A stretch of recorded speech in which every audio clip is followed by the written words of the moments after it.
नमस्कार श्रोता बंधु बुद्धाश्रम ना शुणिले साधारणतः आम मनरे आसे किछि अयोग्य संतान संतति उद्धत पणिया जोगु अलड़ा बापा माँ मानक पई एक आश्रयस्थल किंतु बेले बेले एइटा कला कर्मर फलस्वरूप मध्य होई पारे।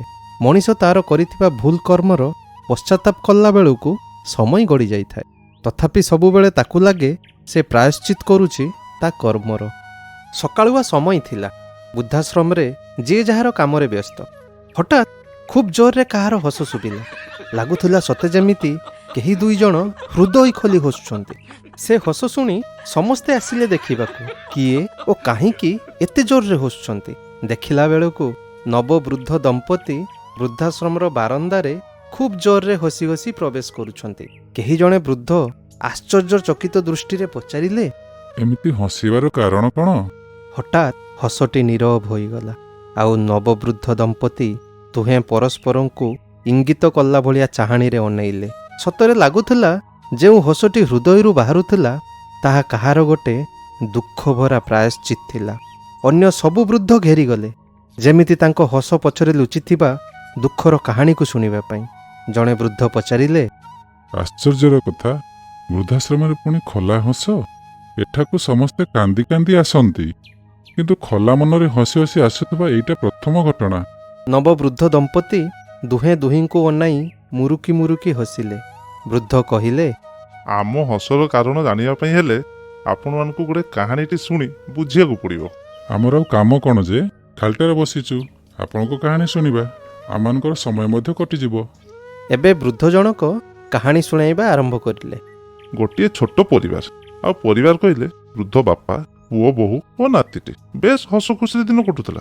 केवल गोटे असुविधा से वृद्ध बापांकर टिके काश होउतला। डाक्तर किंतु कहिथिले कि किछि चिंता करिवार नाही, ये काशटा बयस जनित रोग।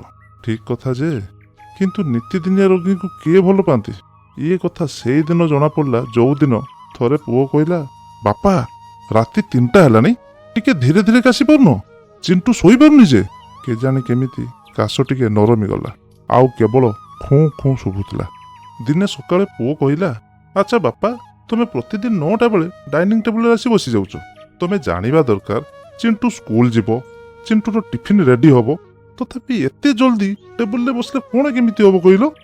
बापा तार उत्तर देई कहिले डाक्तर कहिथिले सकाळ 7टारू 8टा भितरे जलखिया खाई औषध खाइबा पई, किंतु मु 9टा बेलको आसुछि एमिति कि तू ऑफिस जिया पई रेडी हला परे।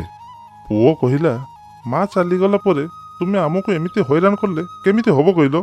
किछि दिन परे पुओ बापा को नेकी डाक्तर पाखु जाइतिला। फेरिबा समय रे बापा को तागिद करी कहिला सुनिलो ना नहीं डाक्तर केमिति कहिले मते औषध गुडा तुमे ठीक समय जमा खाउनो, कोन किछि मने रोचि ना सब भूली जाउछ के जानी। बापा टिके नीरवी कहिले कोन हेछि के जानी आजिकाली मु सब भूली जाउछि। चषमाटा चिंटू हाथरू गली पड़ी भांगी गला। सप्ताह हो गलानी बोहू को कही खाली आखिरे औषध उपरे लेखा जाइता समय भी देखा जाउनी। पुओ संगे संगे कहला मु जानिछि बापा ये सबुर समाधान गोटे जगार अछि आउ सेईटा तुम पई उपयुक्त जगह। काली सकाळे मु तुमको नहीं छाड़ी आसीबी सेईटी जोटी तुमे भी शांति रहिबो आउ आमे भी। एबिका समय रे एइटा तो साधारण कथा हेले मु बुझी पारुनी तमे तो आसिलो हेले तुम गृहिणी परा नथिले आउ एथिरे ते हसिबार कोन अछि? आउ तम सहित महिला जनक किए? नाई नाई मोर एबे देखिबार शुणिबार और मने रखिबार शक्ति कमी गलानी आउ राति रे खूँ खूँ काश भी हेलानी। सेइथिपाई तो आजी सकाळे चिंटू आमको आनी एठे छाड़ी देई गला। एबे बुद्धाश्रमटी किछि समय नीरव पलटि गला। भिड़ भितरु सेई वृद्ध जनक कहिले अच्छा एइटा ताहाले तमे करिथिबा सेई भूल कर्मर प्रायश्चित्तर हस थिला।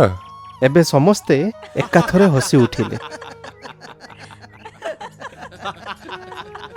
धन्यवाद श्रोता बंधु, आपण माने शुणुथले कहानी हृदय तरफरु गोटिए भूल जीवनर गल्प 4 वृद्धाश्रम। आजिर गल्प रचना और संरचना प्रशांत, अभिनय रे देव और प्रशांत, मु आपणक कथाकार संजीव।